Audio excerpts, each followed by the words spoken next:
সম্মানিত ভাইয়েরা, 2009 সাল আমার জীবনের প্রথম হজ এবং 2009 সালে শহীদ আল্লামা দেলোয়ার হোসেন সাইদি সাহেবের শেষ হজ। আরাফার ময়দান, মিনা, মুজদালিফায় বিভিন্ন জায়গায় একসঙ্গেই ছিলাম। এক পর্যায়ে আল্লামা সাইদ রাহিমাহুল্লাহকে প্রশ্ন করা হলো, দেশে মামলা হচ্ছে, ট্রাইব্যুনাল গঠন হচ্ছে, হুজুর আপনার এই মুহূর্তে দেশে ফেরত না যাওয়াই ভালো, আপনি থেকে যান। উনি মুস্কি হাসি মেরে বললেন, আমার প্রিয় মাতৃভূমি, আমার দেশ বাংলাদেশ, আমার দেশের জনগণ মানবেতর জীবন যাপন করবে, কারারুদ্ধ থাকবে, জেল খাটবে, রক্ত ঝরাবে, আর সাইদি পালিয়ে বেড়াবে, বিদেশে থাকবে, এমন শিক্ষা আমার রাসূল দেন নাই। তিনি জেলকে, হামলা মামলাকে তোয়াক্কা না করে বীরের বেশে তিনি দেশে ফিরে এসেছেন। 2010 সালের 30 জুন তাকে অন্যায়ভাবে গ্রেফতার করা হয়। দীর্ঘ 13টা বছর অন্যায়ভাবে জেলখানায় আটকে রাখা হয়। এদেশের নির্যাতনের ইতিহাসে সবচাইতে রিমান্ডে সবচাইতে বেশি নির্যাতন করা হয়েছে আমাদের আল্লামাকে। সম্মানিত ভাইয়েরা, শুধু এটাই শেষ নয়, শেষ পর্যন্ত 2023 সালে 13 আগস্ট চিকিৎসার নাম করে সেই জায়গা থেকে, জেলখানা থেকে জোর করে সেখান থেকে বের করে হসপিটালে তাকে ষড়যন্ত্রের মধ্য দিয়ে ইমাম আবু হানিফার ওই একই পদ্ধতিতে বিষ প্রয়োগের মধ্য দিয়ে পয়জনিং করে তাকে শহীদ করা হয়েছে। আমরা তাফসীর মাহফিলের এই প্ল্যাটফর্ম থেকে, তারই তৈরি করা এই ময়দান থেকে স্পষ্টভাবে জানান দিতে চাই, অবিলম্বে আল্লামা সাইদির খুনি হত্যাকারীদের চূড়ান্ত শাস্তি নিশ্চিত করা হোক। রাজি আছেন কারা কারা? হাত উঁচু করে দেখান মুসলমান।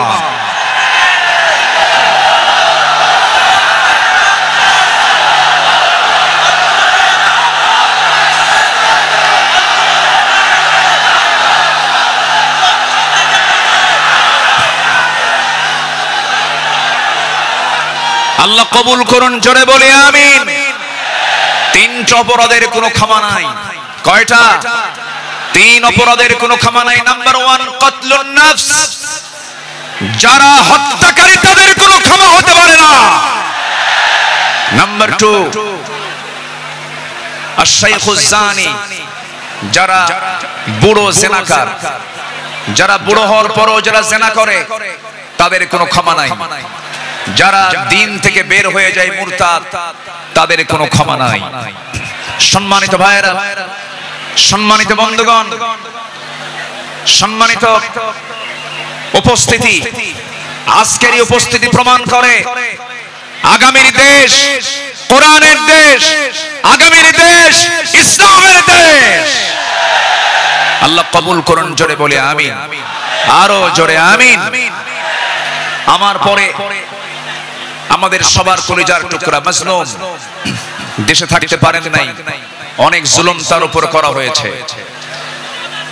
ডক্টর মিজানুর রহমান আজহারি হাফিজাহুল্লাহ আসবেন, কিন্তু এইরকম যদি আপনারা সাইড টক করেন, কথা বলেন, যদি আওয়াজ করেন, আলোচকের কানে যদি সাইড আওয়াজ যদি চলে আসে, আলোচনা কি ভালো হতে পারে? তাহলে এই বিষয়টি একটু খেয়াল করার চেষ্টা আমি অনুরোধ করব, একটু মেহেরবানি করে, কোনো আওয়াজ না করে, মেহেরবানি করে যে যেখানে আছেন মনোযোগ দিয়ে আমরা কথাগুলো শুনবো। জোরে বলি ইনশাআল্লাহ। আমি আলোচনার সূচনায় কোরআনে কারীমের গুরুত্বপূর্ণ একটি সূরা, সূরাতুল আহজাব থেকে আমি 4টি আয়াতে কারীমা আমি তেলাওয়াত করেছি, যেখানে আমার নবীকে আল্লাহ তাআলা তার কিছু গুণগত দিক তুলে ধরেছেন। এই পৃথিবীতে যত নবী এসেছেন, সকল নবীর ভিতরে সবচাইতে বেশি সম্মানিত নবী হচ্ছেন মুহাম্মদুর রাসূলুল্লাহ। জোরে বলুন মুহাম্মদুর রাসূলুল্লাহ। আল্লাহ তাআলা তার রাসূলকে নাম ধরে ডাকতে পারতেন, কিন্তু নাম ধরে ডাকেন নাই। কি সম্মান দিয়েছেন! আমার নবীর সম্মানটা কত! আল্লাহ রাব্বুল আলামিন অন্য নবীদের নাম ধরে ডেকেছেন, ডাক দিয়েছেন। আল্লাহ রাব্বুল আলামিন বলেছেন, ইয়া আদামু উসকুন আনতা ওয়া যাওজুকাল জান্নাহ। ডাক দিয়েছেন, ওয়া মা তিলকা বিয়ামিনিকা ইয়া মূসা। ডাক দিয়েছেন, ইয়া ইয়াহইয়া খুযিল কিতাবা বিকুওয়া। আল্লাহ তাআলা সব নবীকে হরফে নিদা প্রয়োগ করে ডাক দিয়েছেন, কিন্তু একটা বারের জন্য আমার রাসূলকে নাম ধরে ডাকলেন না, অথচ কোরআন তার উপরে নাজিল হয়েছে। আল্লাহ রাব্বুল আলামিন যেখানে তার নামটা নিয়েছেন সেখানেই তার গুণটা বর্ণনা করেছেন। এক জায়গায় বলছেন মুহাম্মাদুর রাসূলুল্লাহ والذين معه أشداء على الكفار رحماء بينهم تراهم ركعا سجدا يبتغون فضلا من الله ورضوانا سيماهم في وجوههم من أثر السجود জোরে বলুন আল্লাহু আকবার। আরেক জায়গায় আল্লাহ রাব্বুল আলামিন তার নাম নিয়ে বলেছেন, ওয়া মা মুহাম্মাদুন ইল্লা রাসূল قد خلت من قبله الرسل। কিন্তু আল্লাহ রাব্বুল আলামিন কোথাও নামকে সম্বোধন করে ডাক দেন নাই, আরেক জায়গায় ডাক দিচ্ছেন, ইয়া আইয়ুহাল মুযাম্মিলু কুমিল লাইলা ইল্লা কালিলা নিসফাহু আও ইনকুস মিনহু কালিলা। আরেক জায়গায় ডাক দিচ্ছেন, ইয়া আইয়ুহাল মুদাথথির কুম ফাআনযির ওয়া রাব্বাকা ফাকাব্বির ওয়া সিয়াবাকা ফাতাহহির। জোরে বলুন আল্লাহু আকবার। ঠিক এই জায়গায় আল্লাহ রাব্বুল আলামিন সূরাতুল আহজাবের 45 নম্বর আয়াত আল্লাহ রাব্বুল আলামিন তাকে কি সুন্দর করে ডাক দিচ্ছেন, ইয়া আইয়ুহান নাবিয়্যু ইন্না আরসালনাকা শাহিদাও ওয়া মুবাশশিরাও ওয়া নাযীরাও ওয়া দাঈয়ান ইলাল্লাহি বিইذনিহি ওয়া সিরাজাম মুনীরা। জোরে বলুন আল্লাহু আকবার। হে আমার নবী, আমি আপনাকে পাঠিয়েছি সাক্ষী করে, শাহিদ করে, মুবাশশির করে, সুসংবাদদাতা করে, ওয়া নাযীরা ভীতি প্রদর্শনকারী করে পাঠিয়েছি, এবং আল্লাহর পথে দায়ী করে পাঠিয়েছি। আমার আল্লাহ তাআলা আমার রাসূলকে এত সম্মান দিয়েছেন। দুঃখজনক হলো সত্য, বিগত 16 বছর শুধু আলেমদের উপরে নির্যাতন হয়েছে তা নয়, আমার রাসূলকে নিয়ে বাজে কটূক্তি পর্যন্ত করা হয়েছে। ঠিক কি না? রাসূলকে নিয়ে অনেক কটূক্তিও করেছে বিভিন্ন ব্লগে ব্লগাররা। আমার দেশে কিছু বুদ্ধিজীবী আছে যাদের কাজই হলো ইসলাম নিয়ে বাজে কথা বলা, রাসূলকে নিয়ে বাজে কথা বলা। রাসূলকে নিয়ে বলা হয়েছে, এমন ভাবে কথা বলা হয়েছে, রাসূল নাকি ছিলেন জিনাকার, রাসূলকে জঙ্গি মুহাম্মদ বলে গালি দিয়েছে। ওরা 16 বছর আমাদের তালিকা করেছে, আমরা এখন নাস্তিকদের তালিকা করতে চাই। কোন নাস্তিক কুলাঙ্গারের জন্য বাংলার জমিন আর হতে পারে না। সম্মানিত ভাইয়েরা, সম্মানিত বন্ধুগণ, আল্লামা সাঈদী ফাঁসি রায় দিয়ে এক কুলাঙ্গার বিচারপতি কিনা, হ্যাঁ মানে হ্যাঁ 2 বছর আগে, বছর 2 আগে আমার নামেও তালিকা করেছিল, 116 জন আলেমের তালিকা করেছিল। 2 বছর পার হয় নাই, আল্লাহ তাআলা তার উপযুক্ত জবাব দিয়ে দিয়েছেন। ছাত্র বৈষম্য বিরোধী আন্দোলনে যারা অগ্রণী ভূমিকা পালন করেছেন তাদের জন্য দোয়া করতেই হয়। সম্মানিত ভাইয়েরা, এই পেকুয়ার মাটিতে চট্টগ্রাম বিভাগের প্রথম শহীদ হয়েছে এই চট্টগ্রামের এই পেকুয়ার সন্তান শহীদ অসীম। শহীদ অসীমের বাবা আছে কিনা জানি না। তাদের রক্তের বিনিময়ে, তাদের ত্যাগের বিনিময়ে এই বিজয় এসেছে। যুবকরা, তোমরা কোন আদর্শ লালন করতে যাবে না। যুবকরা, তোমরা বিজয় পেয়েছো, এই বিজয়কে ধরে রাখার জন্য একটা আদর্শ লালন করতে হবে, সেটা হচ্ছে মুহাম্মদ সাল্লাল্লাহু আলাইহি ওয়াসাল্লাম। তাহলেই সফল হবে। লাকাদ কানা লাকুম ফি রাসূলিল্লাহি উসওয়াতুন হাসানা লিমান কানা ইয়ারজুল্লাহ ওয়াল ইয়াউমাল আখির ওয়া যাকারাল্লাহা কাসীরা। সম্মানিত যুবকরা, আজকের মাহফিলে বেশি যুবকরা, ওই নেতৃত্বের মুখে তোমরা থুতু মারো যে নেতা তোমাকে নামাজের কথা বলে না, যে নেতা তোমাকে পরকালের কথা শোনায় না, যে নেতা তোমার হাতে অস্ত্র তুলে দেয়, যে নেতা তোমার হাতে নারী তুলে দেয়, ইয়াবা তুলে দেয়, মাদক তুলে দেয়, ওই সমস্ত নেতৃত্বের মুখে আমরা জুতা মারি, থুতু মারি। রাজি আছেন কারা কারা? হাত উঁচু করে দেখা।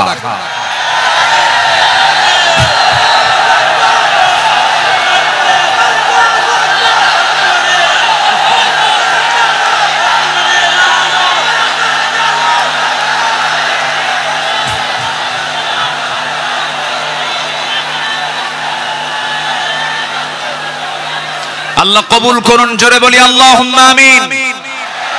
যুবকরা, তোমাদের হাতে আগামীর বাংলাদেশ, নতুন বাংলাদেশ গড়ার জন্য কোন আদর্শ আমরা মানি না, আমরা মানি উসওয়ায়ে হাসানাহ, নবীর আদর্শ, নবীর আদর্শ, নবীর আদর্শ। আল্লাহ কবুল করুন, জোরে বলে আমিন। প্রত্যেক মাহফিলে টাইম সিলেকশন থাকে না, আজকের মাহফিলে টাইম সিলেকশন আছে।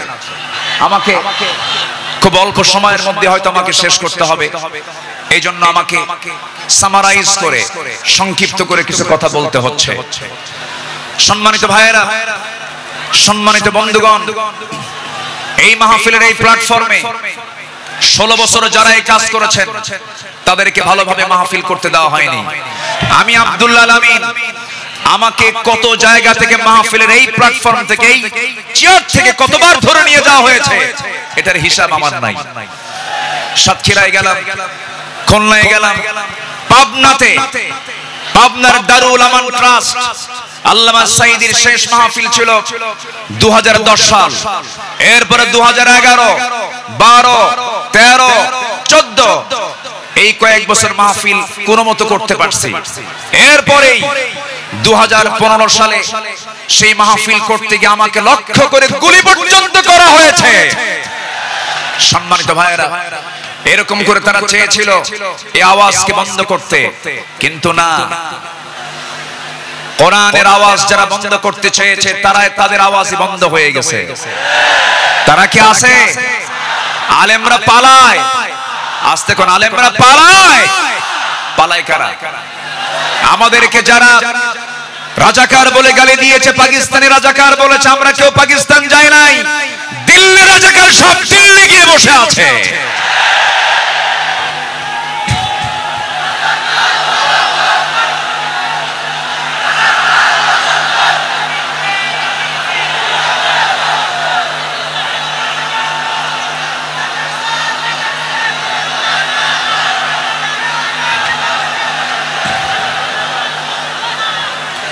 সম্মানিত হাজিরিন, সম্মানিত ভাইয়েরা, তাহলে আমাদের আদর্শ, আমাদের চেতনা, আমাদের মূল নেতা একজন, তিনি হচ্ছেন মুহাম্মদুর রাসূলুল্লাহ। মুহাম্মদুর রাসূলুল্লাহ, রাসূলকে আমরা মানবো এক জায়গায় না সব জায়গায়? আসতে বলবেন না, এক জায়গায় না সব জায়গায়? সব জায়গায়। রাসূলকে নামাজে মানবেন, রাসূলকে রোজায় মানবেন, রাসূলকে দাড়িতে মানবেন, রাসূলকে মিষ্টি খাওয়াতে মানবেন, রাসূলকে আপনি উহুদে মানবেন না, রক্ত ঝরাতে মানবেন না, দাঁত ভাঙবেন না, রাষ্ট্র পরিচালনায় রাসূলকে মানবেন না, আপনি উম্মত নন, আপনি ভণ্ড, আপনি প্রতারক। রাসূলকে সব জায়গায় মানতে হবে, তিনি আমার মডেল। আল্লাহ তাআলা আমাকে শুধুমাত্র সেই নেতৃত্ব মানতে দিয়েছেন, মানার জন্য অর্ডার দিয়েছেন, তিনি হচ্ছেন মুহাম্মদ সাল্লাল্লাহু। ঘটনা কি এখানে কি হয়েছে? কোন সমস্যা, কোন অসুবিধা নাই তো? বলি আলহামদুলিল্লাহ। কিন্তু এই সাইডটা কন্ট্রোল হচ্ছে না। নিজামি কোথায়? এই সাইডটা আওয়াজ হচ্ছে বারবার। মেহেরবানি কোন কথা না বলি, মেহেরবানি করে এই সাইডটা একটু বন্ধ রাখুন, আওয়াজটা বন্ধ রাখুন। সম্মানিত ভাইরা, সম্মানিত বন্ধুগণ, একটু আমার দিকে তাকান। সম্মানিত ভাইরা, রাসূলুল্লাহর আদর্শ কেমন ছিল? আমার নবীজির চারিত্রিক সনদ পৃথিবীর কোন একাডেমি দেয়নি। আমার নবীজির চারিত্রিক সনদের সার্টিফিকেট দিয়েছেন স্বয়ং কে? আসতে বলবেন না, তিনি কে? আল্লাহ তাআলা। আল্লাহ রাব্বুল আলামিন তার শানে বলেছেন, ওয়া ইন্নাকা লাআলা খুলুকিন আযীম ফাসাতুবসিরু ওয়া ইউবসিরুন। আমার বন্ধুগণ, রাসূলকে যখন রাসূলকে যখন মক্কার কাফের মুশরিকরা নানা ভাবে কটূক্তি করা শুরু করে দিল, কেউ বলল লেজ কাটা, কেউ বলল নির্বংশ, কেউ বলল নতুন ধর্মের প্রবর্তক, রাসূল কিনা আজে বাজে কথা যখন বলা শুরু হয়ে গেল, আমার নবীর শানে আল্লাহ রাব্বুল আলামিন সূরা কলম নাযিল করে সব সুস্পষ্ট জানায় দিলেন, হে রাসূল, আপনাকে যে যা বলে বলুক, কোনো হতাশ হবেন না, কোনো চিন্তা করবেন না, আপনি হলেন সুমহান চরিত্রের অধিকারী। জোরে বলেন সুবহানাল্লাহ। রাসূলকে উপহার দিলেন সূরা কাউসার।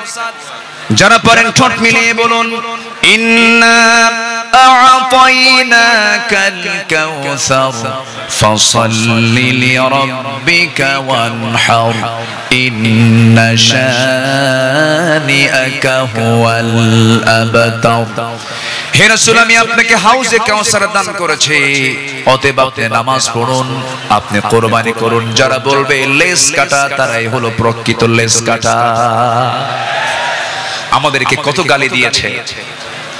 2013 সালে আমার একটা মাহফিল রাজশাহীতে, আমাকে ওসি মহোদয় ফোন দিয়ে বলে, আপনি আসবেন না, আপনি রাজাকার। বললাম, আপনি আমাকে রাজাকার বলেন, আপনি কি আমাকে চিনেন? কি শুনেছি? বললাম 1971 সালে তো আমার মায়েরই বিয়ে হয় না। 71 সালের ঘটনা, 1971 সালের ঘটনা। সাক্ষীর জন্ম হলো 76, সাক্ষীর জন্ম কি 76।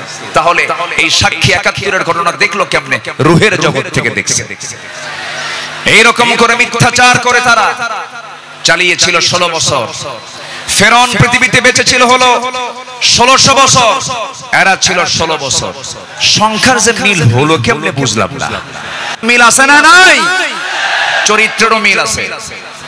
ফেরাউনের একটাই সমস্যা ছিল, সেটা হলো আমাকে ক্ষমতায় থাকতেই হবে, প্রয়োজনে আমার মানুষ দরকার নেই, মেরে শেষ করে দেব। ইযাবিহুনা আবনাআকুম ওয়া ইস্তাহয়ুনা নিসাআকুম। ফেরাউন কি করেছিল? জীবিত মায়ের পেট চিরে ছেলে সন্তানগুলোকে হত্যা করেছিল। এই পৃথিবীতে হত্যা রাজনীতি, ক্ষমতাকে পাকাপোক্ত করার জন্য হত্যা রাজনীতি প্রথম শুরু করেছিল ফেরাউন। আর যারা পৃথিবীতে হত্যা রাজনীতি করে, তারা সবগুলো ফেরাউনদের প্রেতাত্মা। ফেরাউনকে আমরা বিদায় জানিয়ে দিয়েছি। সেদিন এক মাহফিলে বললাম এই কথা, একজন সামনে থেকে দাঁড়িয়ে বলল, হুজুর, ওটা ছিল পুরুষ ফেরাউন, আর আমাদের দেশেরটা ছিল হলো লেডিস ফেরাউন। সম্মানিত ভাইয়েরা, আমার নবীজির যে আদর্শের দিকগুলো আমি আলোচনা করতে চাচ্ছি। নাম্বার 2 হচ্ছে, আমার নবী হচ্ছেন 1 নম্বর বিশ্ব শ্রেষ্ঠ চরিত্রের তিনি অধিকারী। নাম্বার 2 হলো আমার নবীজির সালাত ছিল সবার চাইতে কম না বেশি? তিনি সেজদা দিয়েছেন কম না বেশি? সবচেয়ে বেশি সেজদা দিয়েছেন মুহাম্মাদুর রাসূলুল্লাহ। মুহাম্মাদুর রাসূলুল্লাহ তিনি বলেছেন, ওয়াজুইলা কুররাতু আইনি ফিস সালাহ। রাসূলের কাছে নামাজ ছিল হলো চক্ষু শীতলকারী। নাসাই শরীফের হাদিস। সম্মানিত ভাইয়েরা, আমার নবীজির নামাজ ছিল অনেক লম্বা। তিনি যখন নামাজে দাঁড়িয়ে পড়তেন, লম্বা সময় নিয়ে নামাজ পড়তেন। সেজদায় যখন যেতেন তার চোখের পানি এত পড়তো যায় নামাজ ভিজে যেত। এবং তিনি যখন কাঁদতেন হাদিসে এসেছে তার কান্নাটার আওয়াজ এমন হতো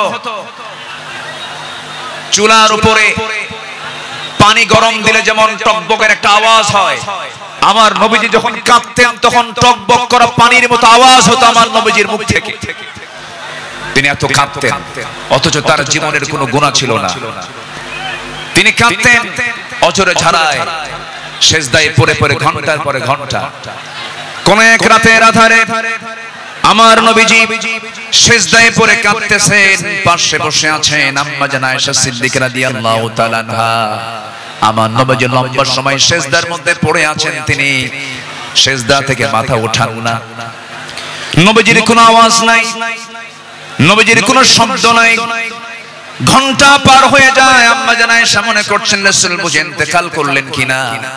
নবীজির গায়ে চিমটি কাটলেন, চিমটি কাটার সঙ্গে সঙ্গে তিনি নড়ে উঠলেন। সালাম ফেরা শেষ হলো, রাসূল বলছেন আয়েশা তুমি আমাকে চিমটি কাটলে কেন?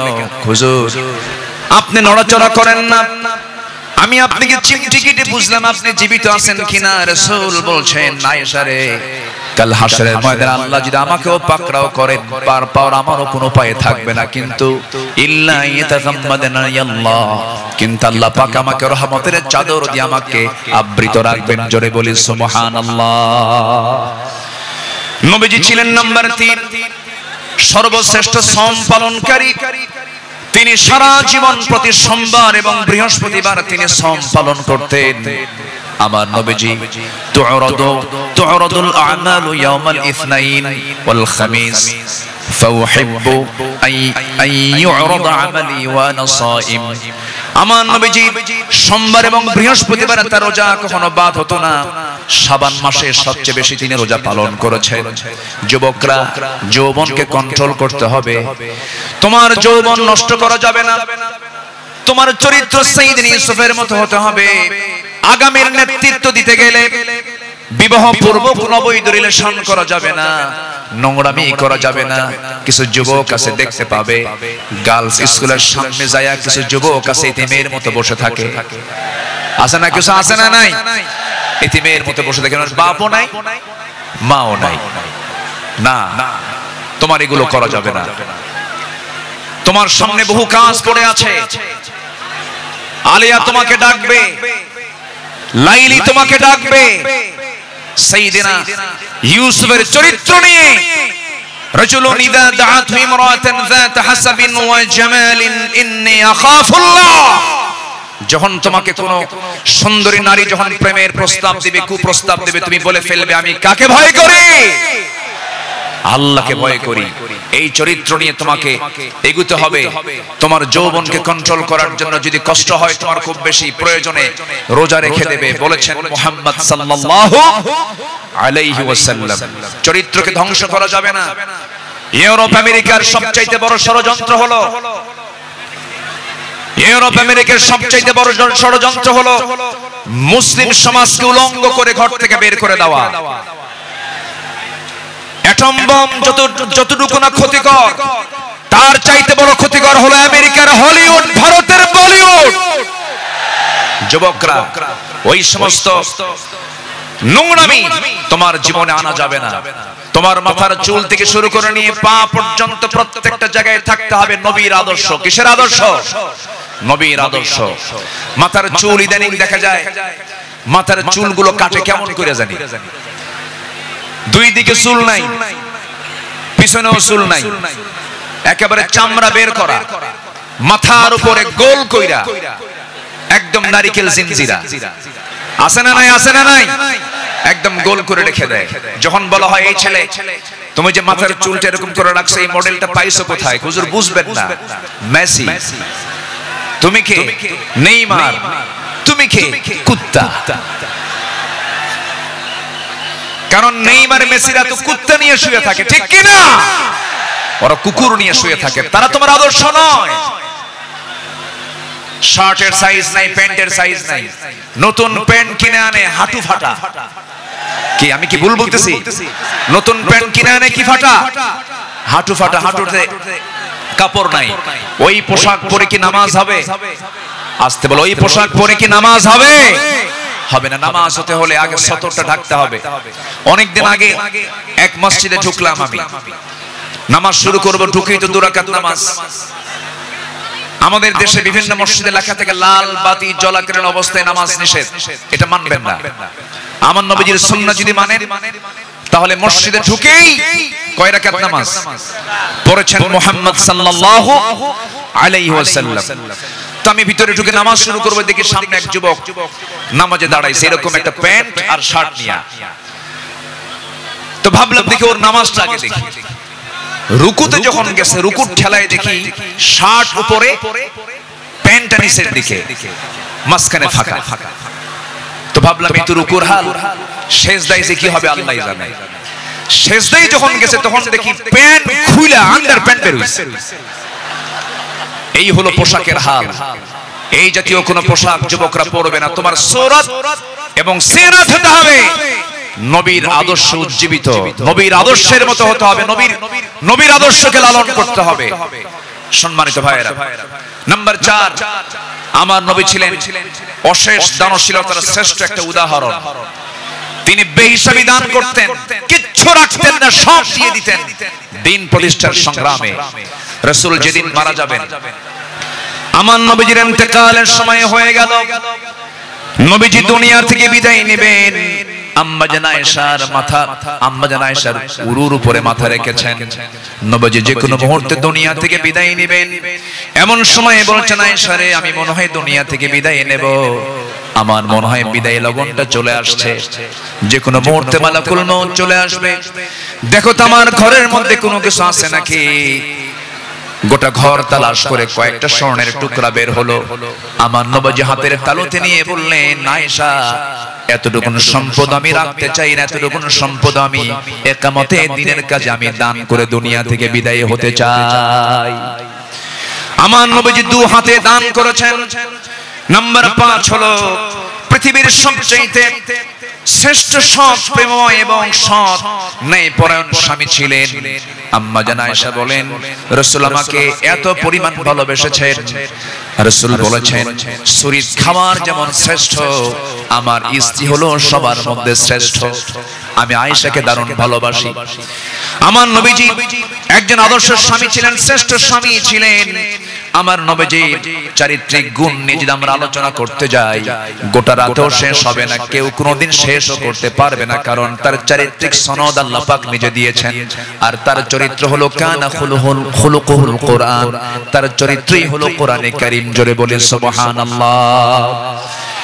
আমার নবীর নাম্বার 6, তিনি ছিলেন একজন অলংকারিত শ্রেষ্ঠ বাবা।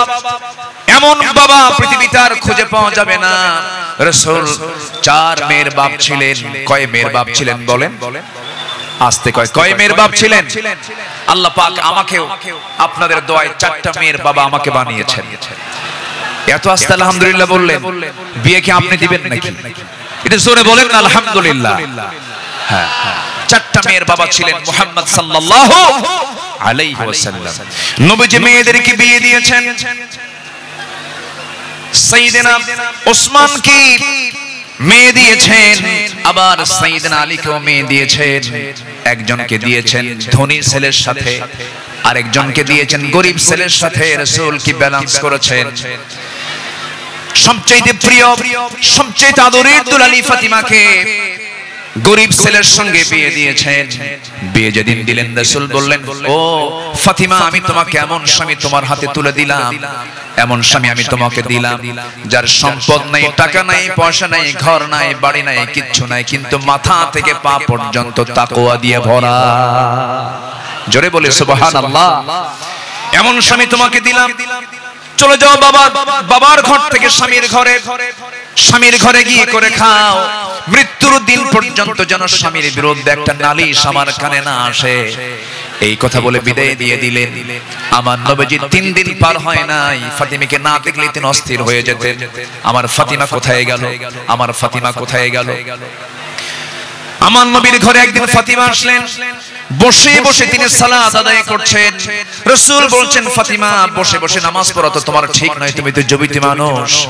এবার তিনি বলছেন, আব্বা জান আমিও জানি আমি বসে বসে নামাজ পড়ি না, কিন্তু দাঁড়িয়ে দাঁড়িয়ে নামাজ পড়ার হেতু হলো আমি যে দাঁড়িয়ে দাঁড়িয়ে নামাজ পড়ব, আমার গায়ে যে জামাটা দেখতে পাচ্ছেন বাবা, এর পিছনের একটা অংশ তালিযুক্ত অংশ আছে। আমি যদি দাঁড়িয়ে থেকে নামাজ আদায় করতে যাই, আপনার চোখে এই তালি অংশটুকু পড়তে পারে।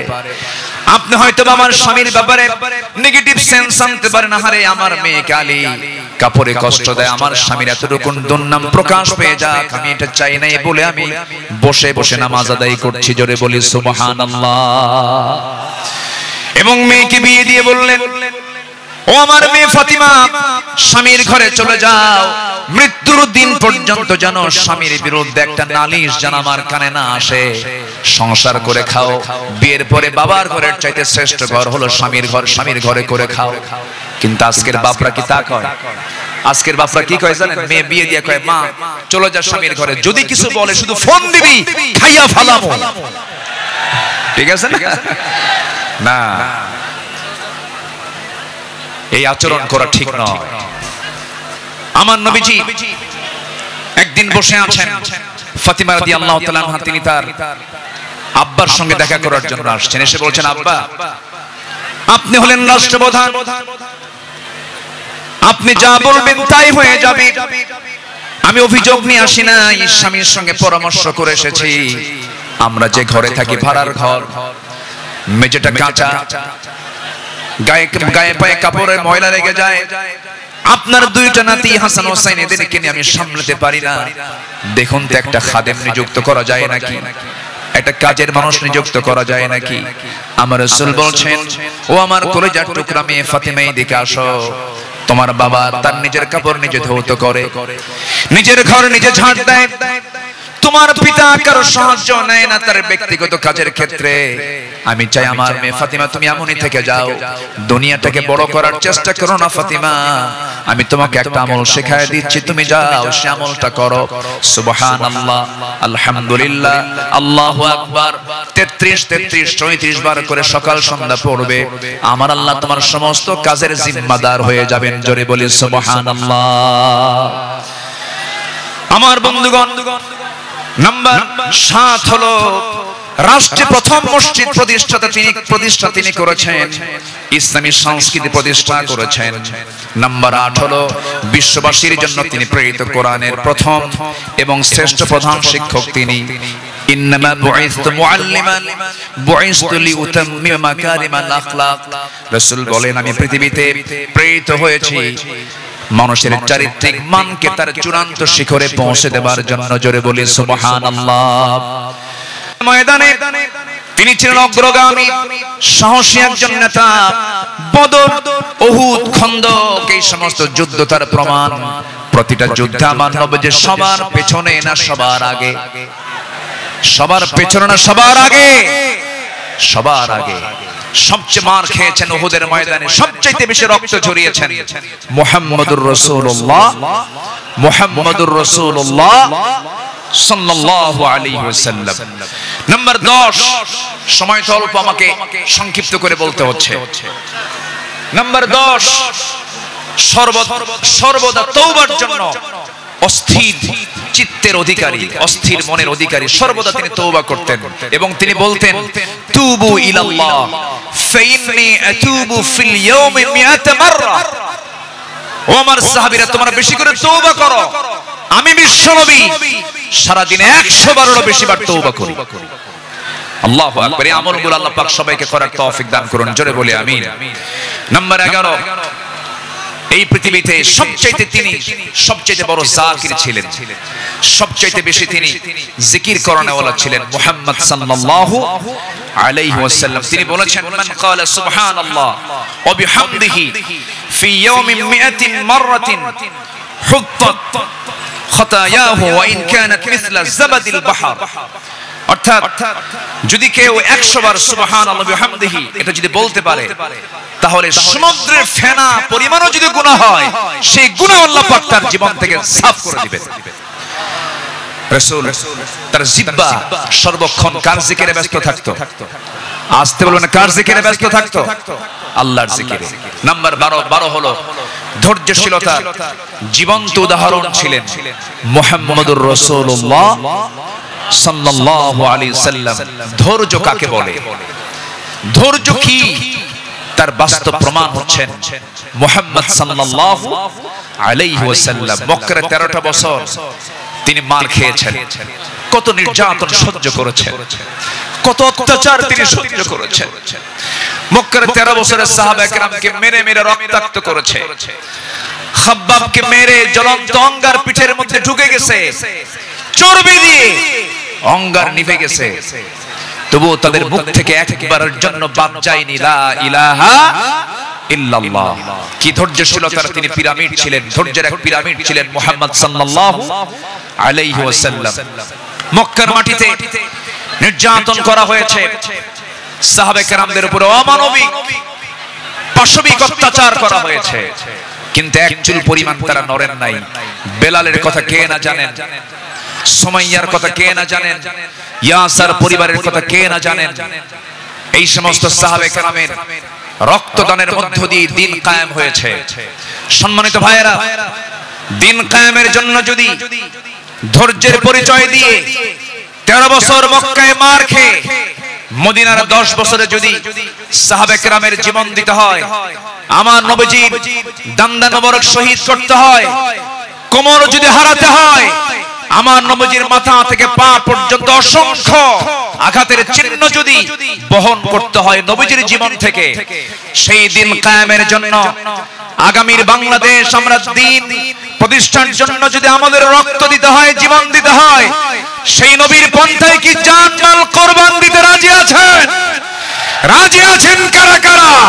হাত উঁচু করে আল্লাহকে সাক্ষী রেখে দেখায় দেয়।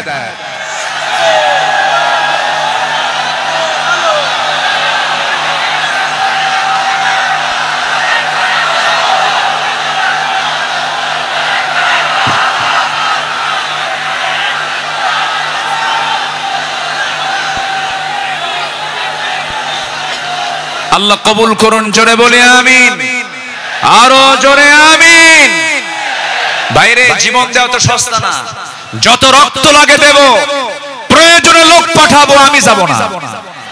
এই চরিত্রের মুনাফিক আমার দেশে আছে না নাই? আবু সাইদরা জীবন দেয়, আমার দেশের কিছু মুফতিরা ফতোয়া দেয়, ও তো শহীদ হয় নাই।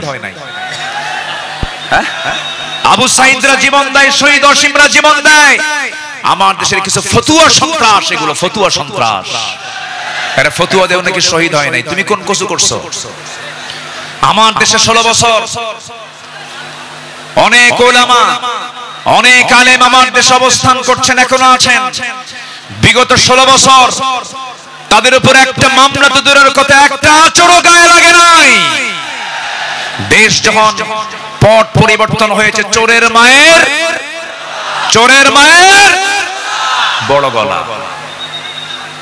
মুনাফিক চেনা যায় নামাজে নয়, মুনাফিক চেনা যায় রোজায় নয়, মুনাফিক চেনা যায় সূরাতে নয়, মুনাফিক চেনা যায় হলো ময়দানে, মাঠে, জিহাদের প্রান্তরে।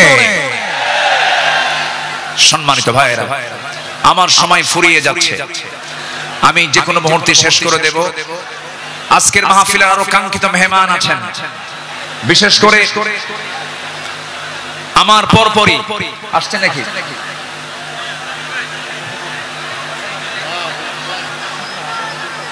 হ্যাঁ, আচ্ছা আচ্ছা, জি। বিশেষ করে এদেশের ইসলামী আন্দোলনের জীবন্ত শহীদ তালহা বিন ওবাইদুল্লাহর যোগ্য উত্তরসূরি ডক্টর শফিকুল ইসলাম মাসুদ হাফিজাহুল্লাহ, তিনি অল্প সময়ের মধ্যে আমাদের মাঝে আসবেন। জোরে বলি ইনশাআল্লাহ, জোরে বলি ইনশাআল্লাহ। তার বয়ান ছিল মাগরিবের পরে, উনি আসতে একটু পথে জ্যামের কারণে দেরি হচ্ছে বিধায় আমি আগেই উঠেছি। উনি ওনার তেজোদ্দীপ্ত হৃদয়ের খোরাক আপনাদের জুটাবেন। জোরে বলি ইনশাআল্লাহ, আর জোরে বলি ইনশাআল্লাহ। সম্মানিত হাজিরিন, নাম্বার 12 যে গুণটার কথা বলছিলাম, আমার নবী ছিলেন ধৈর্যশীলতার এক মূর্ত প্রতীক। তায়েফের ময়দানে গিয়ে রাসূল দাওয়াত দিতে গিয়ে ফুল পেয়েছেন না পাথর পেয়েছেন? আস্তে কয়, ফুল পেয়েছেন না পাথর পেয়েছেন? পাথর পেয়েছেন। আমার নবীজি মক্কার মাটিতে দাওয়াত দিতে গিয়ে নবীর বিরুদ্ধে মামলা হয়েছে, হামলা হয়েছে, নির্যাতন হয়েছে, আঘাত করা হয়েছে, রক্তাক্ত করা হয়েছে।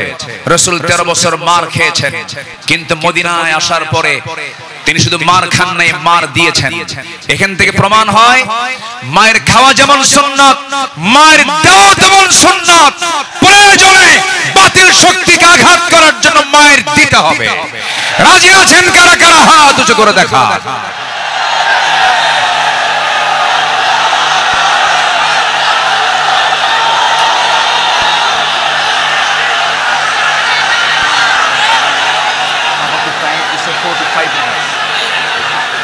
বাড়ায় দেবো, বাড়াবো?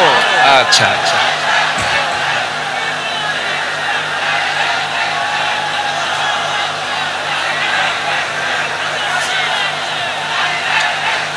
যে আমি তো দাঁড়াতে বলিনি, আমি তো দাঁড়াতে বলিনি ভাই। আপনি দাঁড়িয়ে আছেন, আরেক ভাইয়ের কষ্ট হচ্ছে। একজন দাঁড়িয়ে আছেন, আরেক ভাইয়ের কষ্ট হচ্ছে। আপনি কি কষ্ট দিতে চান? এই মুহূর্তে বসে পড়ুন, বসুন বসুন। আমি জানি আপনি দাঁড়াইছেন কেন, কোমর লেগে গেছিল। আর কতক্ষণ থাকা যায়? প্রচন্ড ধৈর্যশীলতার পরিচয় দিচ্ছেন আপনারা। এদিকে আমার আলোচনা চলতেছে, 12 নম্বর হলো ধৈর্যশীলতা। ধৈর্য ধারণ করার শক্তি দাও গো মেহেরবান আমায়, দাও গো মেহেরবান। ধৈর্য ধারণ করার শক্তি দাও গো মেহেরবান আমায়, দাও গো মেহেরবান। বুকের ভেতর ব্যথার নদী বইছে অবিরাম, বইছে বইছে অবিরাম। ধৈর্য ধারণ করার শক্তি দাও গো মেহেরবান আমায়, দাও গো মেহেরবান। জোরে বলি আমিন, আরো জোরে আমিন। নাম্বার 13 হলো সৎ নেতৃত্ব এবং ন্যায় বিচারে উজ্জ্বল দৃষ্টান্ত রেখেছেন মুহাম্মদুর রাসূলুল্লাহ সাল্লাল্লাহু আলাইহি সাল্লাম। সবার কম বেশি জানা আছে, আমার নবীজির কাছে এক সম্ভ্রান্ত মহিলা চুরির প্রমাণ মিলেছে। নবীর কাছে রিপোর্ট এসেছে। রাসূল বললেন, তোমরা এই মহিলাকে নিয়ে যাও, কোনো কথা নেই। ইসলামের যে সিদ্ধান্ত, হাত কেটে ফেলা, ফাকতাউ আইদিয়াহুমা,